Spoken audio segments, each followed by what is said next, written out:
नमस्कार दोस्तों, जय हिंद, जय भारत। दोस्तों, आज हम इस वीडियो में जानेंगे निबंध लेखन। निबंध का विषय है दहेज प्रथा।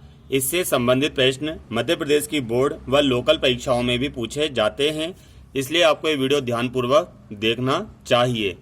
इसके नाम कई प्रकार के आपके प्रश्न पत्र में आ सकते हैं, जैसे कि दहेज प्रथा एक अभिशाप, समाज में फैलती कुप्रथा जिसका नाम है दहेज प्रथा, ठीक है ना। नारियों का अभिशाप, दहेज प्रथा। तो देखते हैं हम निबंध लिखने से पहले इसकी रूपरेखा। तो रूपरेखा का पहला बिंदु है प्रस्तावना, दूसरा बिंदु है विवाह की अनिवार्यता, तीसरा बिंदु है दहेज की विभीषिका, चौथा बिंदु है निवारण के उपाय और अंत का बिंदु है उपसंहार, ठीक है ना। तो निबंध लिखने से पहले हम कुछ पंक्तियां देखते हैं। बेटी और बहू में अंतर, बेटी और बहू में अंतर जो करते नादान हैं, नारी की महिमा को समझो नर से अधिक महान है। धन के लालच में पड़कर जो बहुएं नीच जलाते हैं, निश्चित नरक उन्हें मिलता है, थूके सकल जहान है। यानी कि उन लोगों को थूकता है ये संसार। प्रस्तावना, पहला बिंदु हम देखते हैं प्रस्तावना। दहेज शब्द उतना ही प्राचीन है जितना कि विवाह।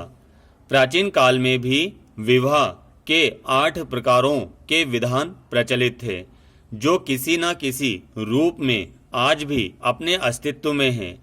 उनमें से 4 विवाहों में माँ बाप के द्वारा पुत्री के विवाह के समय उसे दान स्वरूप कुछ न कुछ देने का विधान बताया गया है। वास्तव में कन्या के विवाह के समय स्वजनों द्वारा उसे नई घर गृहस्थी बसाने के लिए भेंट स्वरूप जो कुछ दिया जाता है वही दहेज है।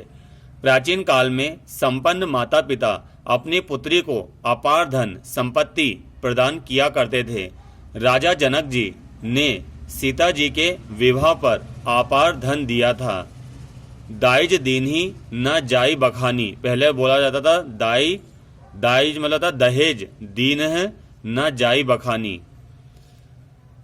राजा हिमाचल ने भी पार्वती के विवाह पर भगवान शिव को अपार धन संपत्ति प्रदान की थी। आज दहेज ने समाज में विकृत रूप ले लिया है, जिसके कारण भोली भाली सुयोग्य वधुएं दहेज की बलि वेदी पर चढ़ जाती हैं। आज यह समाज का कोढ़ बन चुका है। जो दहेज प्रथा है भारत समाज का क्या है? कोढ़ जानते हो ना, जिसमें हाथ गल जाते हैं, पैर गल जाते हैं, सड़ाव चालू हो जाता है। तो यानी कि इस दहेज ने हमारे समाज को सड़ा दिया है। दूसरा, विवाह की अनिवार्यता। भारतीय समाज में विवाह की अनिवार्यता है। युवा अवस्था में कदम रखते ही माँ बाप को अपनी कन्या के लिए सुयोग्य घर वर की चिंता सताने लगती है।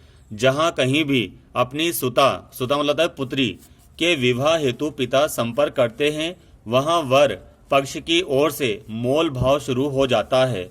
मांगों की एक लंबी सूची थमा दी जाती है। विवश माँ बाप कन्या के सुख शांति के लिए क्षमता से अधिक देने की हामी भर लेते हैं और यहीं से दहेज की विभीषिका प्रारंभ हो जाती है। कभी कभी विवाह की वेदी पर और उसके बाद ससुराल में नववधु को अनेक प्रताड़नाएं दी जाती हैं। क्योंकि उसने कम दहेज दिया, उसके माता पिता ने कम दहेज दिया, उससे और अधिक धन लाने के लिए कहा जाता है। अगला है दहेज की विभीषिका। लड़की के माँ बाप, भाई, स्वजन जब वर पक्ष की मांगों को पूरा नहीं कर पाते तो उसका पूरा परिणाम बहू को भुगतना पड़ता है। कभी कभी क्रूर सास, ससुर, ननंद, पति उसे मौत के घाट उतार देते हैं। कभी वह विवश होकर स्वयं मौत का वरण कर लेती है, यानी कि मौत को गले लगा लेती है। कहीं स्टोव फटने से नववधु जल मरी का समाचार प्रकाश में आता है, तो कहीं किसी विवाहिता का शव कुएं से निकाला जाता है। किसी दुल्हन ने फांसी लगा ली। कई संवेदनशील लड़कियां दहेज दानवों के भय से व अपने माँ बाप का कष्ट न देख पाने के कारण विवाह पूर्व ही मृत्यु को गले लगा लेती हैं। कानपुर का श्रीवास्तव परिवार तथा लखनऊ का शुक्ल परिवार इसके ज्वलंत उदाहरण हैं, जहां तीनों बहनों ने एक साथ पंखे से लटककर आत्महत्या कर ली थी और अपने माँ बाप को दहेज दानवों के सम्मुख जाने से मुक्ति दे दी थी। कब तक जारी रहेगा यह मौत का तांडव? फिर निवारण के उपाय। दहेज प्रथा को समाप्त करने के लिए सन 1961 में शासन द्वारा शारदा एक्ट विरोधी कानून बनाया गया था, किंतु इसके लिए जन चेतना की आवश्यकता है। बहुत सारी स्त्रियां थाने दरबार में जाने से ही कतराती हैं और या फिर थाने दरबार जाने से पहले उन्हें मार दिया जाता है। कानून बनाकर हम हृदय परिवर्तन नहीं कर सकते। युवकों को सोचना चाहिए कि वे मंडी में बिकने वाली वस्तु नहीं हैं, यानी जो स्त्रियां हैं मंडी में बिकने वाली वस्तु नहीं हैं कि जो भी चाहे उन्हें खरीद लें। उन्हें योग्य कन्या का स्वेच्छा से वरण करना चाहिए। लड़कियों को भी दहेज पिपासु यानी कि दहेज के प्यासे दुष्टों से विवाह करने से मना कर देना चाहिए। अंतर जातीय विवाहों को प्रोत्साहन मिलना चाहिए, यानी कि एक समाज दूसरे समाज में शादी कर ले।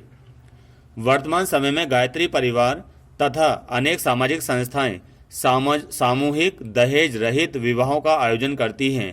यह एक सार्थक कदम है। आज के युग में कन्या का स्वावलंबी होना भी अति आवश्यक है। इससे उसे पारिवारिक सम्मान प्राप्त होगा और दहेज से मुक्ति मिलेगी।